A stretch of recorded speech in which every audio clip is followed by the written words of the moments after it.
Viol, étranglement, menace avec arme et extorsion, mais l'accusé a osé dire à la barre que sa vie est foutue à cause d'un simple vol. Hier s'est ouvert à Caen le procès d'un homme de 23 ans accusé de viol et de vol avec violence sur une jeune femme à son domicile en septembre 2022. Selon l'accusation, l'homme se serait introduit chez la victime par la cuisine, l'aurait étranglée, menacée avec une arme, puis contrainte à des relations sexuelles. Il y aurait ensuite volé de l'argent et forcé à effectuer des tentatives de retrait bancaire sous la menace. Les expertises médico-légales et les images de vidéosurveillance confirment bien la présence de l'accusé sur les lieux. L'accusé a reconnu seulement le vol et a nié le viol. Il affirme que la relation était consentie. Mais c'est vrai qu'en 2026, quand on s'introduit chez quelqu'un, on s'attend évidemment à être accueilli par une femme qui veut bien avoir des relations avec vous, lunaire.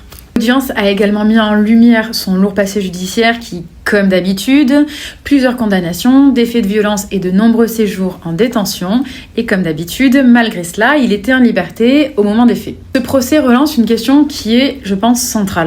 C'est-à-dire combien de femmes devront encore subir des violences avant que la protection des victimes devienne enfin une priorité politique. Parce que lorsqu'un individu est déjà condamné pour les violences et reste sur le territoire et récidive, c'est tout le système qui échoue depuis bien trop longtemps à protéger les femmes. Et derrière ce procès, il ne s'agit pas simplement d'un fait divers comme beaucoup le crient haut et fort, comme une classe politique, je vise personne. En fait, c'est un enjeu de sécurité publique, c'est de la prévention de la récidive et c'est surtout du droit fondamental des femmes à vivre sans peur chez elles.